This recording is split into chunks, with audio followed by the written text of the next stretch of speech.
Okay, so now what I'm going to do, I've got this hand and I've got this head. I think I'm going to hide this thing here. Come on, let's select this, get rid of it. Okay, now this is obviously in the wrong direction. I'm just going to hold down J. I always tend to model on the left-hand side of the character. Okay, so the right-hand side of the screen makes life easier. I'm just going to scale this puppy down. And I always have a tendency to make my character's hands a little big, even though she's a lady. Okay, and let's just take these things. I'm going to move them up.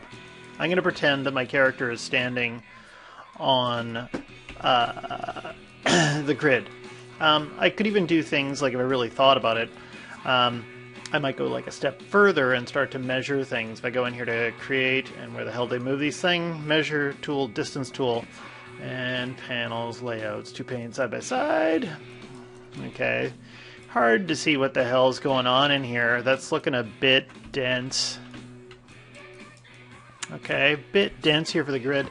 Sometimes you can go in here to the grid, and if you go to display grid, and you say, well, just 12 units is kind of ridiculous. What if I give myself, say, 200, 2,000, 200, and a grid line every 5? That's a lot. How about every 10? And subdivisions, we bring that down to 1. When I hit apply, boop, I get this. Okay, and so now I can close that, and if I hold down X, I can snap a locator here, snap a locator there. That tells me we got 90 centimeters. Okay, so she's got to be taller than that. So let's just go in 90 centimeters. What are we looking at? 180. We're looking at like 150-ish, I'm going to say, a little over 5 feet. How about 160? So I just pull it up. I can even type in the value here, because I snapped it right to the center of the grid. It's very easy to measure. Okay, great. And even though, here, I'm just going to take all this, I'm just going to do a group, Control G, I grouped it, and then I just take these two pieces and I'm going to scale them so the head is touching that. And remember, I'm going to make this character kind of cartoony. For now, I'm just leaving it like this. And so, and let's take this hand and we'll move this down. Still looking a bit big. Okay, great. And I'm going to try to do this without too many references. Also, too, I'm looking and I go, oh, look at all those things in her face. Well, if I hit 3, that goes away, right? But if I hit 1, if I just go here to Mesh Display and I hit Soften Edge, all those hard edges go away. It's easier to look at. Same thing with this. I'll just hit G. Okay. Just soften edges. And I probably don't need those measure tools anymore. I'm just going to go into my hypergraph. And in my hypergraph, I can find the measure tools, distance. Here, there's those locators. I'll just get rid of those. I don't think I need them anymore. And there's that group, too. I can unparent. All I'm doing is middle-clicking and dragging, and I'll get rid of the group. Okay. Take these two things and just get rid of my history. Alt-Shift-D. Boom! So, now what I want to do is make an arm, and we'll get an arm in here. And what I'm thinking is, if I go here to Create Polygon, I can do one of two things. I can start to extrude off of the arm itself, or I could just go in and get myself a fresh cylinder. I sometimes find that students seem to like the primitives better. Okay, and here, see, I don't need those panel things. I'm just holding down Control, and you can scale on 2 axes at once if you want to. Okay, and that makes my arm feel really short, doesn't it? What if I put this, say, here-ish? I'm thinking shoulder-ish here, hand-ish over here. Okay. And this cylinder's got too many subdivisions on the axis. 20 is crazy. 8 might be not enough. So I'm going to go to 12. I'm going to say 12 should be good for my arm. Okay. And I'll say that's fine.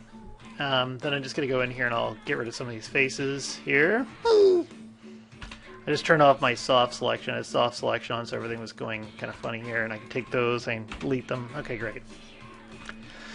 And let's see, this thing here just needs to move over a little bit. And I'm just going to go in and grab my little vertices down here, and I'll just kind of aim them so they're going to aim at that hand.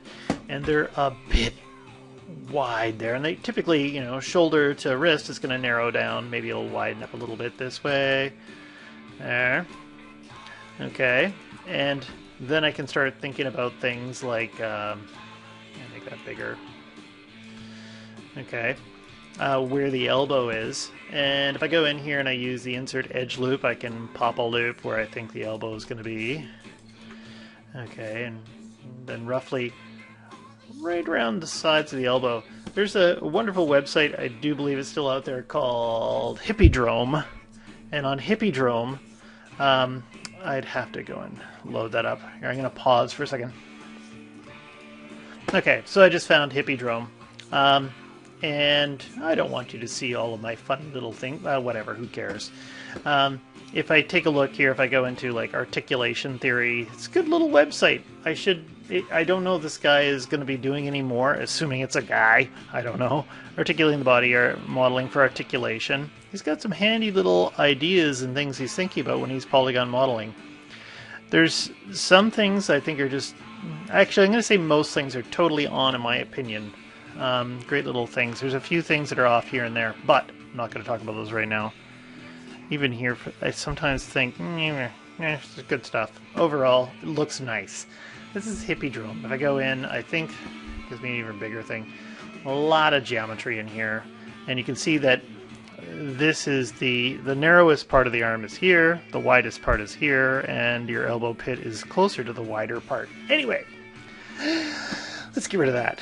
So now I can go in my scale tool and I can start to scale that up.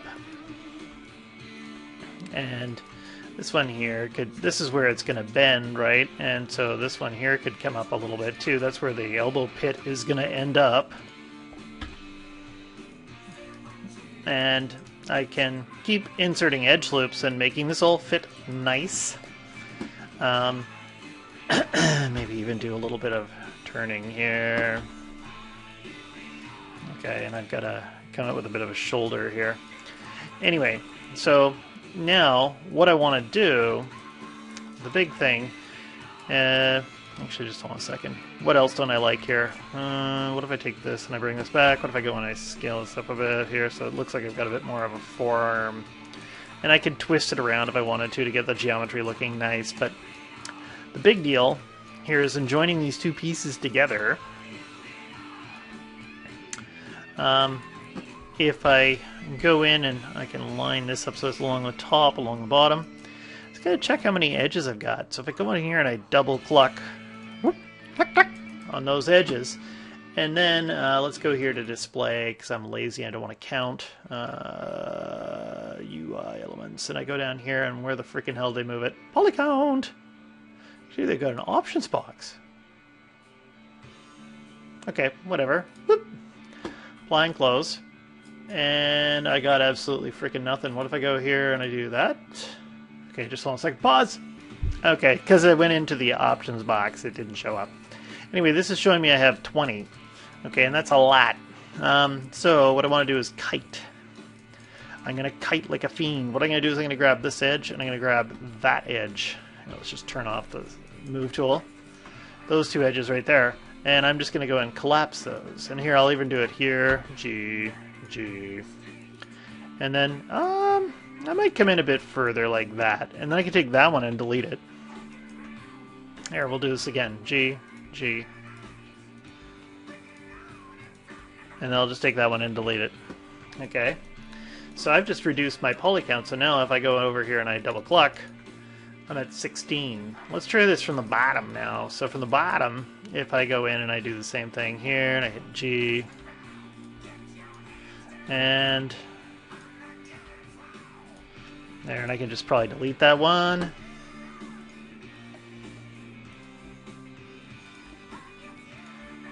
Actually, just hold on a second, I don't like that one. Okay, so if I do this, boop, boop, I can do it from here. I'll just get rid of that one. And then I can even that out. I can go ahead and relax all those verts and stuff like that. And if I double check now, I'm at 12! Oh my god! That worked out perfectly! And then I'm just going to grab this and this, and if I go over to Mesh, Combine, then I delete the history, now they're combined together. And if you feel that you didn't put that in the right spot, you can move it around, whatever you want to do. Right, like if I go in here and I double click on my faces, there. And what time are we at? 10-minute mark? Okay, so if I go in here now and I double click, and then I go running into Edit Mesh, and I go to Edge, and I do something like, where the hell is it? Bridge. Boop. And with Bridge, I always put my divisions down to 0, so when I bridge, boop, I get that. And if I want to, I can go in here and I can add a division afterwards. Damn it all to hell. Okay, that's just some kind of bug. So if I just go in here and I right-click and I assign existing materials, I put Lambert 2 on. Maybe that wasn't what I intended.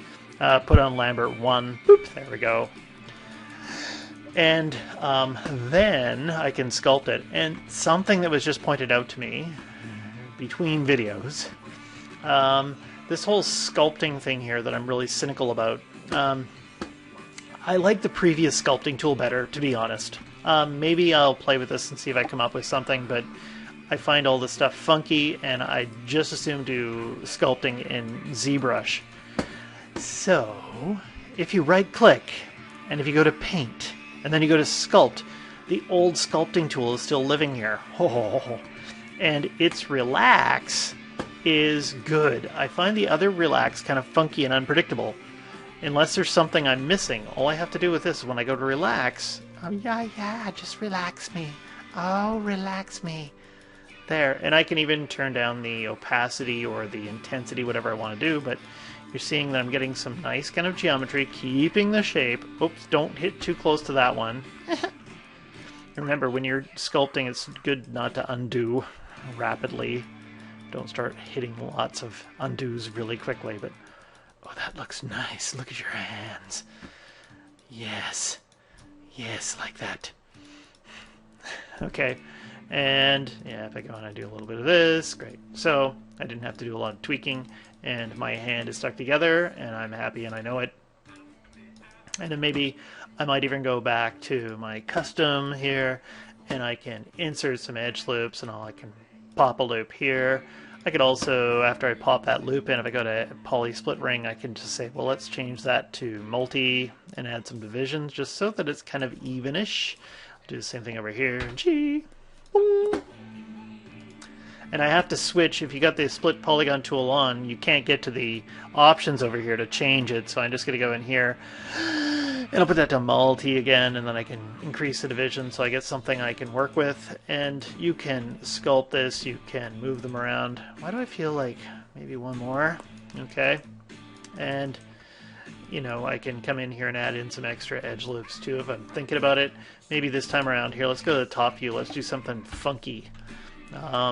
So you might remember in that hippie-drome thing that I was just looking at here, was that they're kind of on angles here. Might take a little while to get that in, but when you're using, say, the multi-cut tool, if you click here, and then you click here, and you hit enter, there, you can cut in on angles. And then I'm probably going to take this, like I said, into ZBrush and do some sculpting on it, but there is my arm. Okay, and we're going to put a shirt on her next. So I think I'll just delete my history, and let's call this arm. And I'm going to save, and this is going to stop here.